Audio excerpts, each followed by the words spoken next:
Mom, are you sure it's just the insurance? It feels like there's something deep below the surface, something lost like a song without a chorus, something never said but so crucially important. Like a young girl feeling worthless.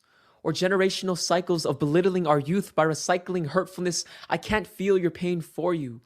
That would only double this cryptic curse, but I can love the parts of you that still have room to learn. We grew up in different times.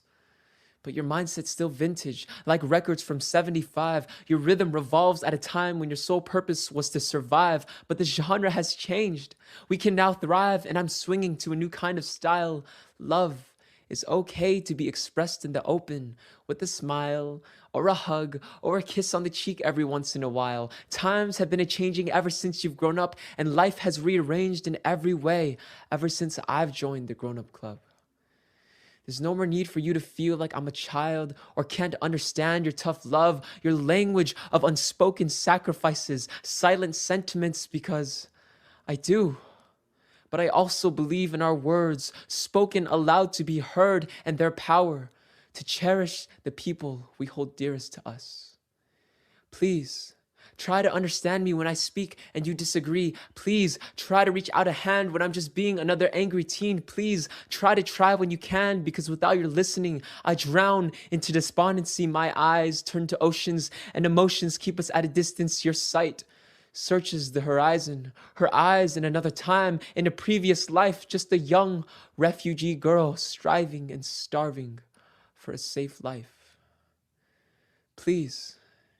It's time to let go of old beliefs, the chains binding your feet. It's time to uncoil your jade wristbands, the luxuries limiting your reach. It's time to silence your superstitions, the straitjackets paralyzing your mind with anxiety. It's time to accept that being a mom is learning and teaching, striving and being, nurturing, then releasing, steering and freewheeling. It's all of these things. And I know I've never felt it before. I'm not your parent, so I can't pretend to preach the sole truth, but I am your youngest heir, and I care so much for you. You raised me, and now I get to raise you. I see us in the future, standing hand in hand together, showing our emotions.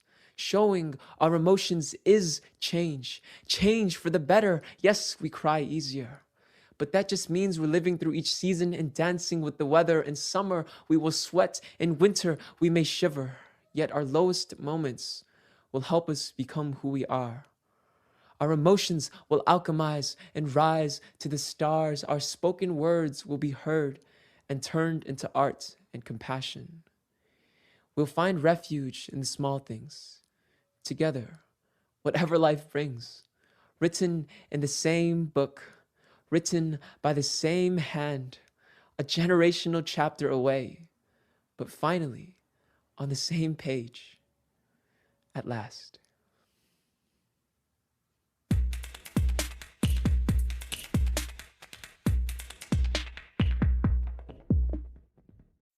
Fun, yes. What a beautiful letter to your mom. Thank you all. Thank you all. I hear the snaps. I hear the snaps in the comments. Yes. So tell me, is this something that you've performed before? Oh, so I actually had the chance to perform this at an open mic poetry night after I submitted this maybe like 2 nights ago at my college. And yeah, I performed it there, but no, this is a lot of my poems. I love memorizing them because it gives me the sense of real ownership when I have that performance within me. And I've performed it once before, but really that performance in front of the camera was the first ever real performance, you know? Okay, wow, because it came very naturally. So tell us about the piece. I mean, it's clearly an intimate letter to your mom, but tell us what the piece is about. Yes, okay. This has actually happened from one of the experiences when I wanted my first car ever. And I was 19 at this time, and I was talking to my mom, and we were talking about like, oh, what does it mean to have a car now that I'm in college? I'm living off campus. I'm like 40, 50, 60 minutes away if I go by bus. And I was just talking about the logistics of college, how hard it was for me. And my mom didn't have the chance to go to a 4-year university. So already we were having a lot of different rifts with how we understood the college system, how we understood the education system. And when it came to this, it was just something we couldn't see eye to eye with in the beginning. And so I remember we had a altercation, like we were just talking and we couldn't get along, altercation verbally. And I remember I broke down. I was in tears, and there was this moment where I was just sitting on one of those little Asian chairs, one Asian stools in the restroom. I was like, damn, I'm crying and this sucks. And then I said, like, we fight, but it's never just about what we fight. It's always about something deeper. So that's what started the first prompting of, Mom, are you sure it's just the insurance? The car insurance? Are you sure it's just the insurance? There's something deep. And that's how that's how the poem came to fruition. Just that idea, that conversation, and those emotions that I was feeling wanted to be spoken out loud, which is so contrary to what, my parents' generation was taught to do. Yeah, I mean, those are words. It's clearly a very intimate letter of the things that you want to say to her. But because of our culture, sometimes we don't feel comfortable openly saying these things. And I think you mentioned that your mom is watching. Is she watching? Is watching. Hi, Hi, Mom. Mom. This is the first time she's Yes, this is seeing the it. first time she's seeing it. Mom, if you're out there, chat with us. Tell us what you think. I'm sure she will. And So, I was just going to also ask you, because clearly with your bio, you've done a lot of other types of creative work. And so with that piece specifically, you talked about the inspiration, or at least how it started. But in general, like, do you have a specific creative process of when an idea comes about, and then how does it come to ooh, fruition? this is great. This is great. So, great question. Great question. Idea, creative process. I took a long time to develop my own creative process. But basically, what I started with was 2 years ago during my first quarter's online school during quarantine. I wanted to challenge myself to write songs. I had never written songs. I'd never expressed my emotions in an artistic way. So I was like, I want to do something ambitious. And so I challenged myself to write a song every single day. I've never written songs before. I knew how to play the guitar. I taught myself that. I knew how to sing. I was in choir in high school, but I'd never done anything outside the scope of making my own creative process. So I did songwriting every single day for 258 days straight. I did not stop. I was sick. There was one time I was throwing up. There was one time I was like, going on vacation, and all these different things. I took a ukulele, I took a guitar, I took a piano, and I wrote songs every single day. After those 258 days, I was so psyched about my new skills and being disciplined enough to be creative, and also like keeping myself at it. And I read my first spoken word poetry book. And when I read that, it was completely mind opening. I had never considered just writing as an art form.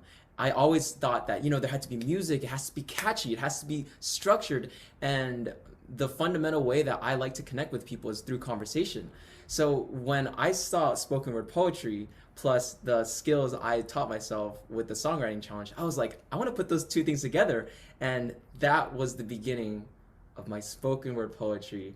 And from there, now sometimes how I actually create my things, which is the question you asked, sometimes I write myself up prompts, like, 5 or 6 questions, and then I sit down, I give myself space, and I choose to write stuff down about it. Usually I have very, very many notepads around me. So I have notepads for a lot of different things. I have pens all the time. I always have my sticky notes, and I always keep a writing utensil very close, because that spark of inspiration can be from something as small as, oh my god, I looked outside today and there was this man helping this little kid up, and this kid was smiling so big and it reminded me of when I was a kid. Or it could be like, oh man, I'm having a really rough time and I think this is the first time I'm going through this, let me write about this.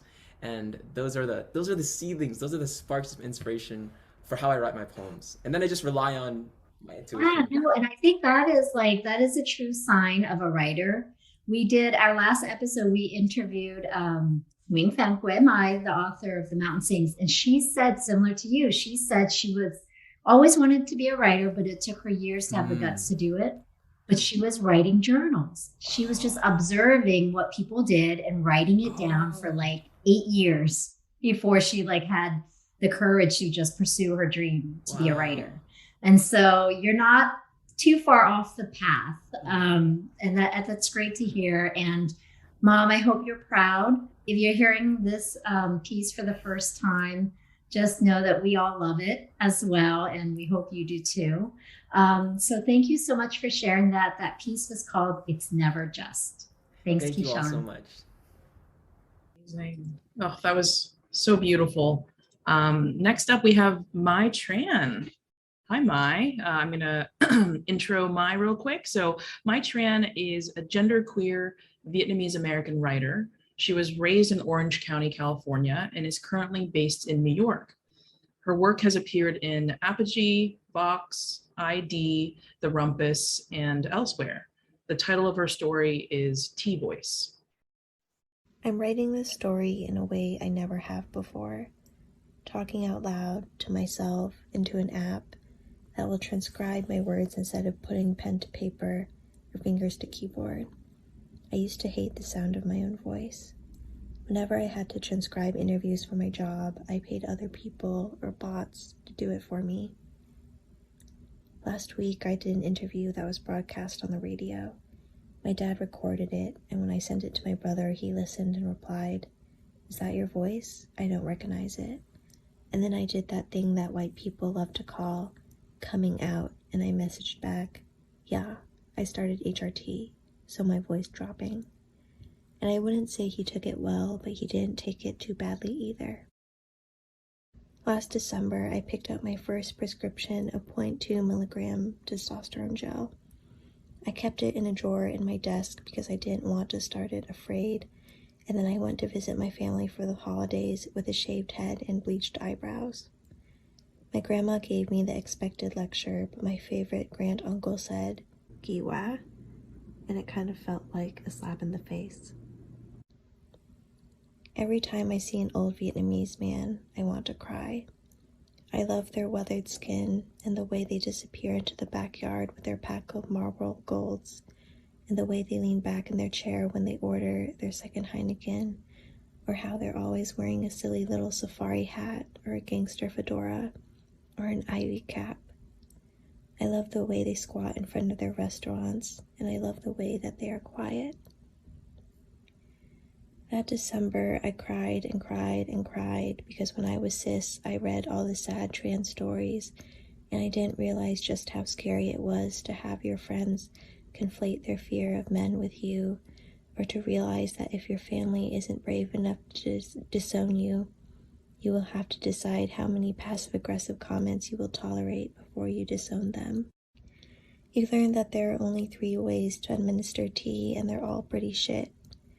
You start with gel that is cold on your body and cold in the winter, so you switch to a patch that leaves itchy red circles on your thighs, back, arms, stomach. So you switch back to gel because you can't take time off work to get trained for the shot, but the pharmacy is out of gel, so you keep putting red swelters all over your body, and for what? You think so much about how people will like you less that you forget to imagine the good things until they come. You can't shut up because of your new jawline and how you can flex your neck, and the dimple that your mom liked that had disappeared but came back, and finally fitting into your clothes and not having to wonder, what if you had that tea voice? Wow, Mai, thank you so much for sharing your story. I felt like it was a true window into your world. I just yeah, you're so brave, and it's just so admirable to share your story like this. But gender is such a black and white thing in Vietnamese culture. I remember personally, like, the second I was born, I was in like puffy dresses and huge bows, and I was a girl. That is my gender. Even seeing the process of administering tea in your video was new to a lot of us. Can you tell us a little bit more about the thought process that went into putting together this piece and how you felt? Yeah, thanks. I only started identifying as trans last year, and I just started hormone replacement therapy, or HRT, in January. So I feel very much like a baby trans person, and I wanted to document this early process for myself so I can hopefully look back on it when I'm like an old and jaded gay. Yeah, and it was just a very emo process for me because I've been following Vietnamese boat people podcast for a very long time.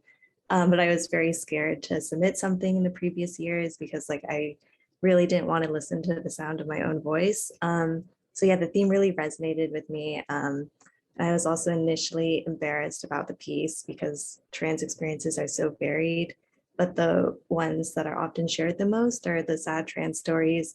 And I didn't really want to contribute more to that narrative, but it's also just the reality of a lot of people's lives. Yeah, Yeah. and yeah. No, continue 100%. I'm so glad you put yourself out there and wanted to change the narrative and shift that thinking. So I loved it a lot. And I don't remember the exact words, but there is a moment in the piece where you said something to the effect, you have to decide whether you continue to put up with it or just disown them. And I really love that piece because it was giving the power back to you, that you don't have to put up with it and you don't have to try to get acceptance. It's, it's your decision. It's your authentic you. And you got to get to that comfort level. And we did an interview with Nguyen. Have you read The Magic Fish? Yes. Oh my God. I was so excited when I saw they were judging. I love that book. Yeah. So when we did the interview with him, because his book is also about a young boy, coming out to his parents, but in the book, his parents were very open and accepting, and they welcomed him with compassion. And I asked him why he chose that narrative, because there were so many narratives out there about fighting adversity and like trying to find acceptance. And he said the very same thing you just said. He wanted to set the bar that this should be something you embrace and that you should, set that narrative, because otherwise people don't expect it. And so I love that that's the tone that you wanted to take. yeah.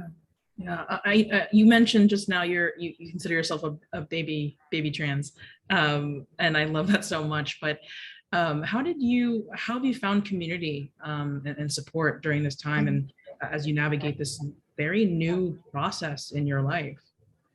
Yeah. Well, like all the Vietnamese families that I grew up within are definitely matriarchies, and the men are like very quiet and they're kind of just there. And I always thought that was funny. I've always felt more aligned with that. And like, I think like watching like all my old grandparents and grand uncles who I like, they're just like very quiet and they're just, I don't know, I just like love watching them. And I really like their smell, particularly like their hair gel mixed with cigarettes. And I think just like being around them, I kind of like hope I age that way. And it's also been a little bit difficult in the Vietnamese community because I only know a handful of trans people.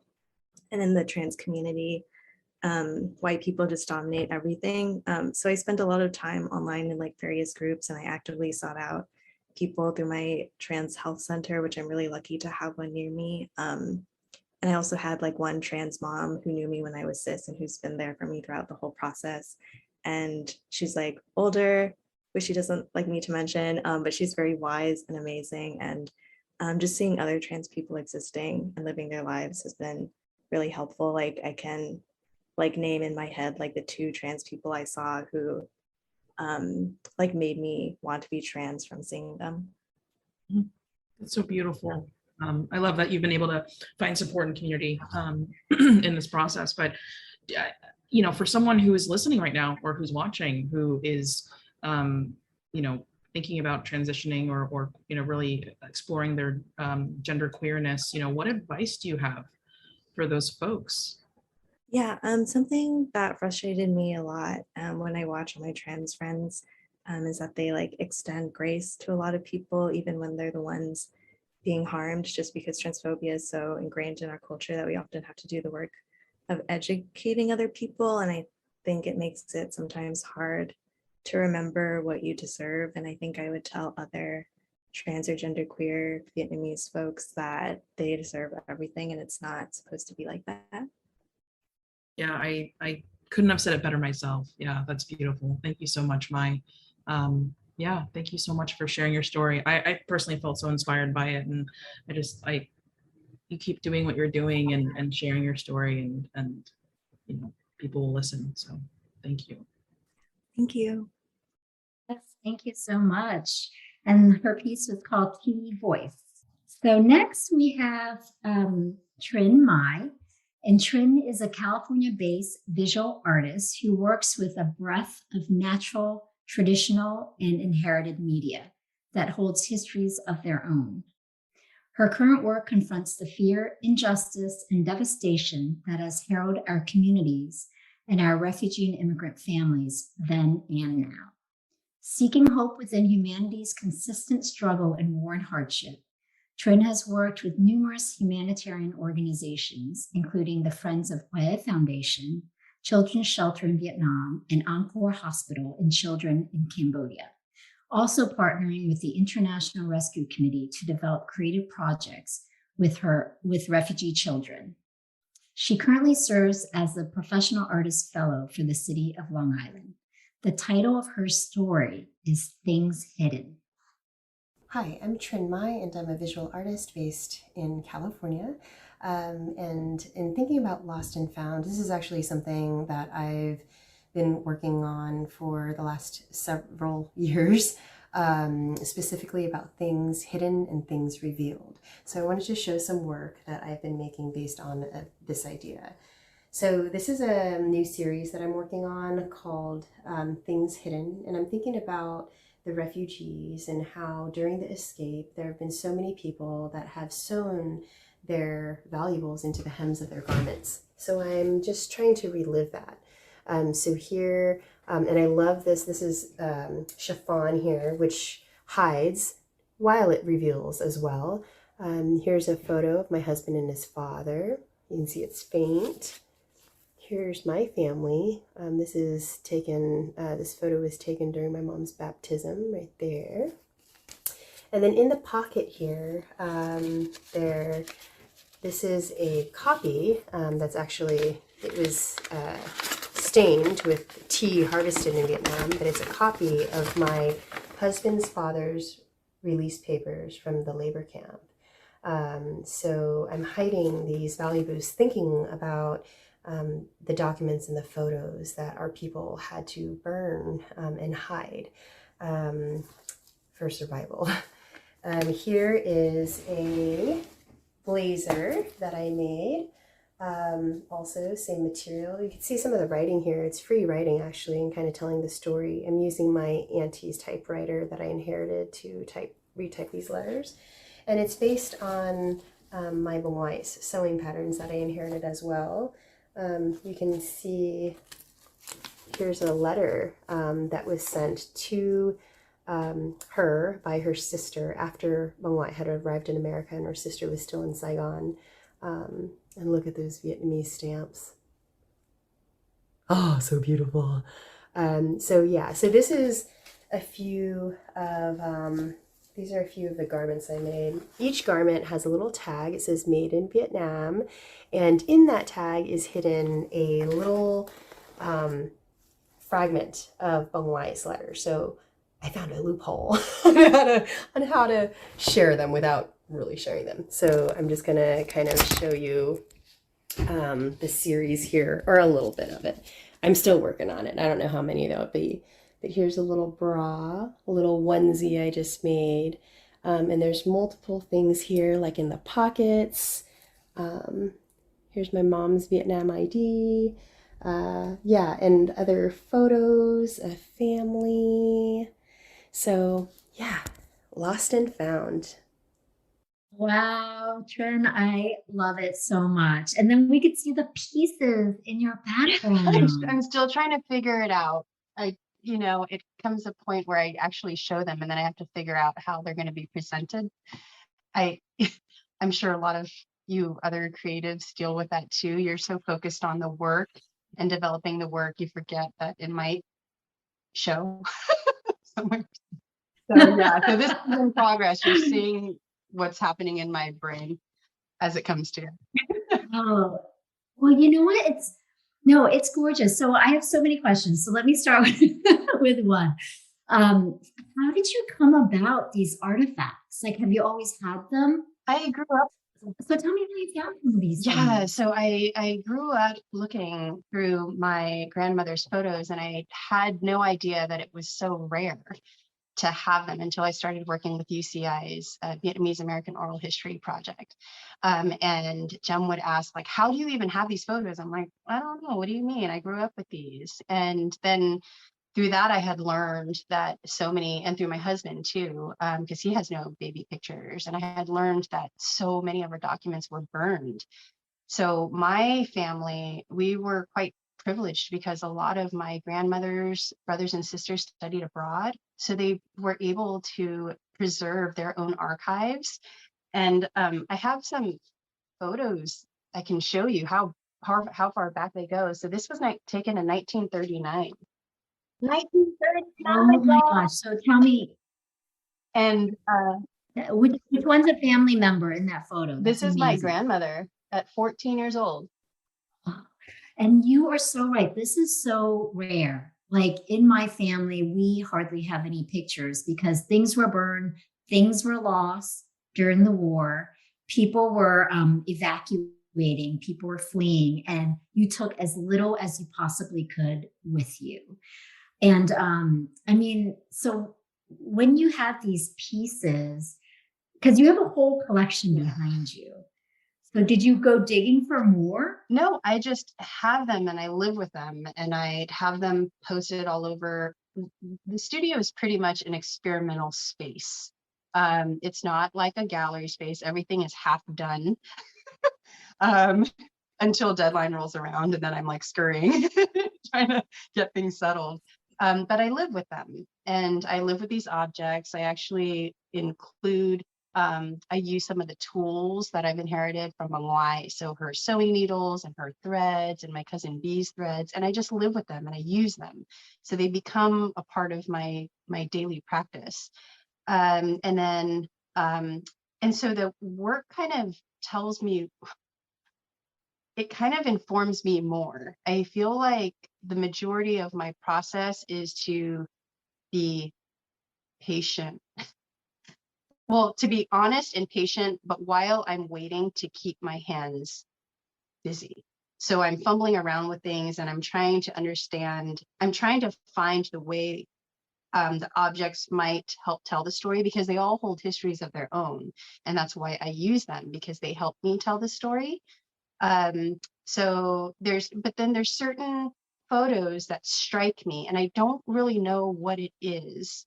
But if I see it, there's a feeling, and then I want to examine that thing. So then I keep tinkering, and there are these serendipitous moments that happen that kind of confirm for me that the work is exactly what it needs to be. Like a quick example is I did this project and I said, how cool would it be to have Vietnamese sand in the project? Of course. Like, what is the most difficult thing for me to do? That's what I'm going to choose. And my husband was like, oh, we'll just go to Newport and grab some sand, but it's not the same. And that week, one of my Like beach sand from Vietnam, though it had to be from Vietnam. They didn't put it in a jar. Yeah. So well, yes, they did belong in jars. It was for a commission for someone, for a friend. And that week, one of my elder students said, I'm sorry, I'm going to be missing class because I'm heading to Vietnam. And I was like, oh, that's funny, because I kind of need some sand. Can you bring some sand back for me? And she said, how interesting, you should ask, because I have a friend that's a sand artist and she collects all different color sands from all over the coast. And she brought, I know, it's amazing. So she brought back like 12 different. It was meant to be, right? Yeah, those things That's happen wild. all the time. It's like when and I really believe this, and somebody, I don't know if it's Alexander, I think it was Keyshawn, we were talking about like being honest, or keeping the work real. And it's about that being honest in our curiosity. If we're honest in our curiosity and our like true desire to want to honor our history and our loved ones, regardless of the fractures that happen within the family and, you know, within the community, those moments will arise all the time. And it's true. It happens to me all the time. And I'm no different than another creative, you know? So I don't even know if I So the material that you use, is that like organza? It's chiffon. It's Chiffon. So so how did you decide to use that specific material? Is it because you wanted the see-through effect? Yeah. So, okay, speaking on process, sometimes a seed is just sown, right? I had somebody ask me once, because I do a lot of work about the refugee immigrant story, and with all the madness that's happening now, they had asked me, how do you get people to listen? And I thought it was a really interesting question, because I don't know if that's my job. I think my responsibility is to sow seeds, and I'd rather that be my responsibility, because then it takes a lot of pressure off of me. Because obviously people don't necessarily, some people don't pay attention to facts, right? But they can't negate your story. So sowing seeds. And so I'm sorry, I lost my train of thought, because that's pretty much my process. It just branches out to like infinity. So I started with these in 2000. Oh, process. Yes. Okay. So 2013, I started working on these little tea bags. I have like 214 of them. This is my mom with coriander. This is my bang wai with like mung bean, my bang wai and me. And these are her used tea bags. So I ended up with a series of these in 2013. So it's almost a decade later, and I'm kind of revisiting it, right? Like I just made that connection, and we just don't know how those seeds are going to sprout, or if they will sprout. So we sow the seeds, maybe we don't even see it fruit, right? Like another will come water, and then someone will harvest, and then some will. Generations later, Yeah. it grows. Yeah. So yeah, we're all working together to bring fruit, right? But yeah, it took like a whole decade for this to happen, and I'm so excited. Oh my gosh, and I bet it's going to keep evolving. Yeah, I'm sure. Yes, it's usually one work will kind of inform the rest, and then it's just this common thread that runs through, and then I just kind of have to. That's why I think one of the things that I used to be very insecure about is I make a lot of different kinds of work. I can't, when people ask what kind of work I make work about family history, but it really doesn't tell them what kind of visual art I make, because I paint too, and it's every medium has its strength. And so depending on the story, the story is going to dictate what medium I'll use to help tell that story. Because again, the history that they hold, that's telling within itself. And so I just want to examine things and then discover things. That's like my goal. It's not to necessarily make like a successful work of art, because I don't even know what that means. Well, for me, if I love the work, it's successful. Like if I get to a place where I love it and I've gleaned so much from it, and I feel like I'm sinking deeper into the story, that's when I know that that's when I love it. But yeah, it takes just a lot of patience, because the work takes on a life of its own, and it informs me. And then I just kind of take that information, and then I try to translate it into whatever medium. And then it does this thing where it starts it's very specific, right? Because I only know my life, right? Like I know my life best, I should say, and my family history, and I focus on that. But then as I work, it starts broadening. So these pieces were about mourning, the things that we've left behind, the people that we've lost. And that's why they're white, right? Because in the Vietnamese culture, You wear white at Yeah, they're so funerals. ghostly. Like at night, this is not fun to look at. I'm like heading to the bathroom and like there's these floating, yeah, very ghostly for sure. You know, but it's also there's such beauty that comes out of this death, and I just cannot understand how that happens in life.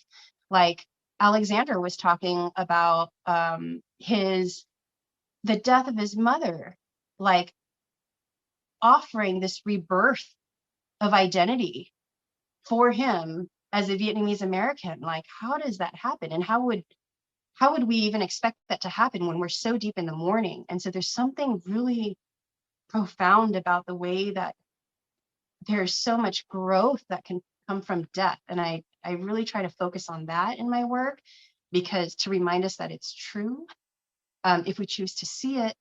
I mean, it's true regardless of whether or not we choose to see it. I would be so bold to say, because of my experiences, but it brings hope, you know, in that grief, knowing that there's growth, potential growth, that gives us hope for everything, you know, to move forward. There's a quote that I've shared often, and I'll share it again because I love it so much. It's by Cynthia Ocelli, and it's something like, oh, please help me remember those. It's something like, for a, for a seed to achieve its greatest expression, everything must change. The shell cracks, the insides come out, and everything changes. To those who don't understand growth, it would seem like utter destruction. So profound, right? No, beautifully said. Thank you so much, Trin, for sharing this, her piece. And I can't wait to see how it evolves, by the way, because I know when I talk to you months from now, I'm sure it's just going to be telling a different story, which is the amazing part about it. But thank you so much for your piece, Things Hidden. Thank you, Trin. Yeah, so our last storytellers are Hung and Karen Han Nguyen, and they're the oldest sisters of 4 siblings that host the podcast Growing Up Nguyen. With their siblings, they discuss cultural identity, both the blessings and challenges that come with being Vietnamese American. With 2 seasons under their belt, they all look forward to season 3 with stories tracing the oldest sister syndrome. I'm the oldest, so feel that. Their noise, infamous cheekbones, and recording their signature harmonious laugh track.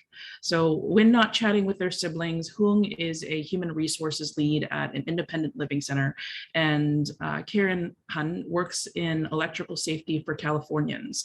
They were born and raised in the town, aka Oakland, and they're still hella holding down their roots.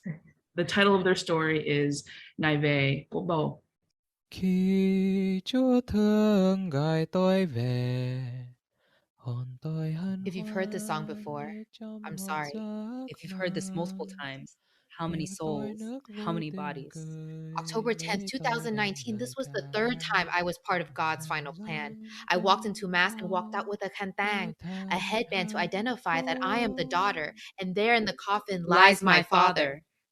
In Vietnam, wearing white symbolizes grief and loss, but in America, we wear black, a sign our cultures have crossed. Friends and family walk up to the altar with incense to honor my father. One incense, one bow, infinite smoke rises with infinite prayers. Incense perfume reminds me that funerals are a community affair. It's a sad song. It's an old song. Our tears remind us there were blessings. It's a song written long ago to guide us with expressing and professing. The chapel doors close. The choir warms the room. Now he's Francisco Xavier, no longer Nguyen Can Hung. A saint name for a soul returning home. Life in Oakland was only on loan, 1 down, 99 to go, 100 days of prayers to companion his soul home. Vietnamese hymns and prayers embrace me. My ancestors and elders surround me. For grieving needs community. Ngày thăm viếng và thánh lễ an táng, gia đình và các bạn bè của bố, lại ngày về của bố. Most friends and families depart, emptiness settles in. We say our thanks and pass out food to verbalize and symbolize our gratitude. They say grief occurs in 5 stages, and we giữ khăn tang cho 3 năm to mark these changes. When October 10th, 2022 is finally here, we go win for you, Bo, again. It's an old song. It's a sad song. In our tears, let us remember our blessings. It's a song written long ago to guide us with expressing and professing. I know there will be a time when I grieve again. I know tradition will guide me then and again. Like cha. Kính mừng Maria. Amen, amen. Has Vietnamese tradition hacked the grieving process? Everything I've done has brought me Some progress. Wear white, light candles, đốt nhang, name his soul and pray. Faith will carry me through the rough days and the easy days. It's an old song. It's a sad song. Through my tears, I remember the blessings. It's a love song written long ago to guide me with expressing and professing. Loss is physical. Grief emotional. Processing is Is sociable. sociable. And every 10th, Every holiday. and every anniversary, we pray and sing again And and again. again. Khi Chúa thương gọi tôi về, hồn tôi hân hoan như trong một giấc mơ. Miệng tôi nước vui tình cười, lưỡi tôi vang lời ca hát. Ngàn dân tung hô, tôi thật hạnh phúc. Wow. I'm just kind of speechless right now. With You know again. That's a problem because I'm a co-host. But I'm just in awe of the uniqueness of this piece. It's so beautiful. It's just so thoughtful. And it's something that we've never seen before in any of the submissions we've ever received. Two sisters, sharing their story together in some parts in unison. Can you tell us more about the process in creating this piece? Was it fully collaboration? Did you involve any of your other siblings? And what was it like revisiting the loss of your father in 2019? I think one of the key lines was, has Vietnamese tradition hacked the grieving process? And that was one of the first lines that came to my mind when I thought about it. Yeah, and I just want to interrupt real quick. Yeah. I think that was the grounding line for I wanted to set for the entire tone of the piece. Yeah. And then from there, we built around it, like the rituals that grounded us through loss, right? Like the prayers, the incense, the music. It allowed us to express, or maybe allow ourselves to feel things that maybe we hadn't given ourselves the permission to feel yet or express. And our brother, he's actually the one singing the beginning and the end because we couldn't find a recording. But yeah. See him on Broadway soon. I'm throwing it out there. But most importantly, I think through those rituals, like the prayers, incense, the music, there was a community that supported us with their presence and sometimes really good food. It was comforting. And so this piece was also an appreciation piece for all the people that were part of us, with us through that process. Yeah. And then just to add on that one piece about appreciation, I read somewhere that grief is the final expression of love. And I feel like this poem, the funeral process, all of it was just to honor and appreciate Bo. Yeah, absolutely. Absolutely. I can't imagine. I imagine, your dad really looking down and being very proud of the both of you. So thank you for sharing that story. So I mentioned in your bio, you have a podcast with your two other siblings. Can you tell us more about the podcast and what it's like to have a podcast with your siblings? I'm also one of four. And I could never do that. Never? No, Really? Constantly fighting for if you want to listen to us fighting for an hour, please subscribe. But yeah, I would love to hear more about how that idea came to fruition, and it sounds like the four of you are very creative. So just tell us more about the podcast and what we can expect. Yeah, a signature laugh track. That's what you get. But I guess in the same way, I think Alex has said his death of his mother was kind of like a spark for him. This actually, when the loss of our dad was a spark for us to do the podcast. Yes, I think it was. Yeah, and I growing up Nguyen is it's kind of like a time capsule for our past and our present. I think it's an honest portrayal, truthful portrayal of us, our lives as Vietnamese American. We're uncovering things that, or discussing things about our lived experiences from the different school environments we had, social groups, generation difference. There's a 10-year age gap between me and Huang. And so to really honor the fact that the Vietnamese experience is not a monolith, even amongst us four siblings. Yeah. And I think the tagline really takes it home for us, where we're trying to hold on to our identity while still fulfilling our parents' dreams. And a part of that is just figuring out who you are, knowing that there's a legacy behind you, because one of our parents and our grandparents included loss, struggle, grief in the journey to America. And there's also blessings too, that one of the speakers already talked about, just like the hope and the optimism for future generations. Yeah. So, and it's, throughout the podcast, it's like, well, we're talking about our experiences, and we're also uncovering stories that maybe we hadn't even spoken to each other about along the way. And whether those stories, make sense or not, it kind of gives us a little bit of a window, like our individual perspectives into our parents as well. And whether it makes sense or not, I think it's always motivating us to be curious and to get to know our parents a little bit more. Because even outside of this, I'll talk to my mom like, oh, I heard that, talk about the stories that we're telling each other and our perspective as siblings and how they saw our parents. And that's kind of key. Like we know that stories are changing. Everyone has different perspectives. And so we want to preserve and remember all the stories. Lowell loved telling stories. He would love talking about the Vietnam War, about current events, about politics. So this is a little bit of an homage to him, because we're talking. And I think he would really want us to do that. And as we stated in the bio, we want to expand that. We've talked about ourselves, our nuclear family, and we want to invite our cousins and aunts and uncles. And so the Growing Up Nguyen is, generally about us and just exploring that experience in different versions of Vietnamese American. I love that it's a family affair.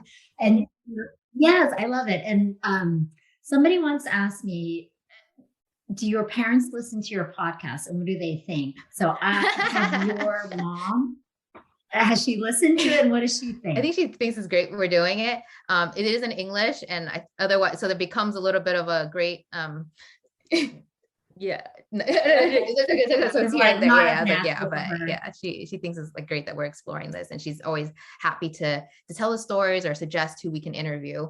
What ways, and my Vietnamese is not 100%, so she's very helpful in helping me define the words or identify the topic that I want to discuss.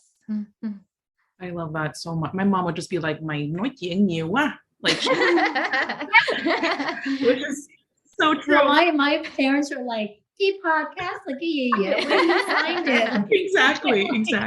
Do they share with friends too? I know I can get my mom will let people know.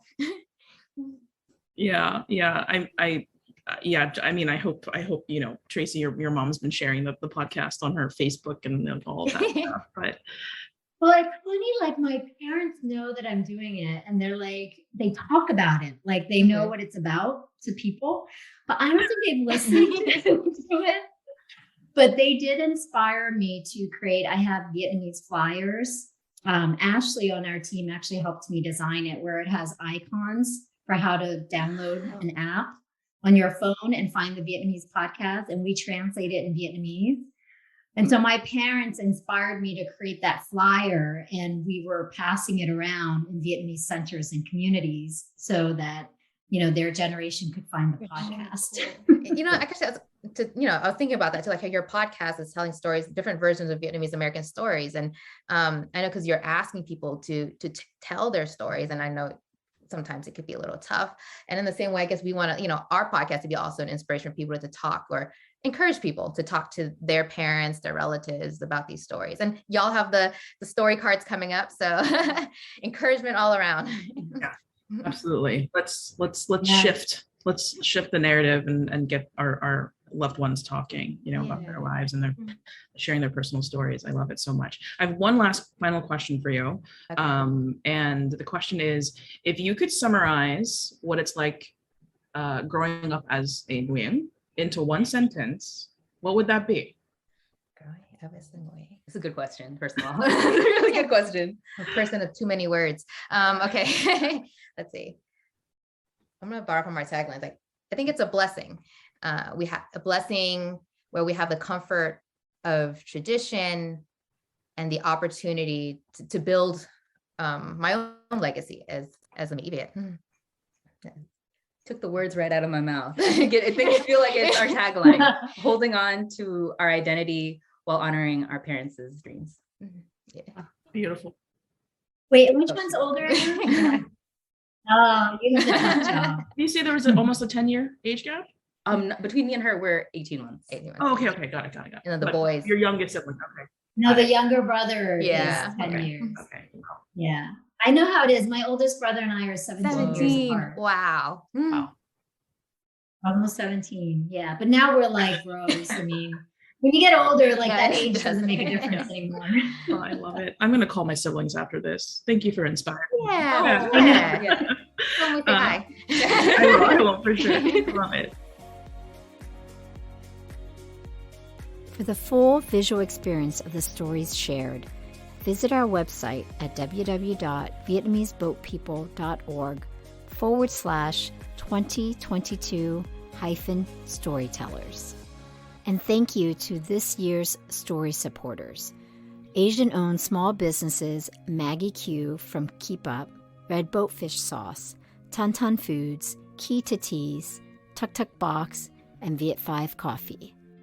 For more details on these small businesses or to connect with any of our storytellers, visit our Instagram page at Vietnamese Boat People and look for details under 2022 Mỹ Việt Story Slam. And a shout out to our VBP team members for their dedication in making this event possible.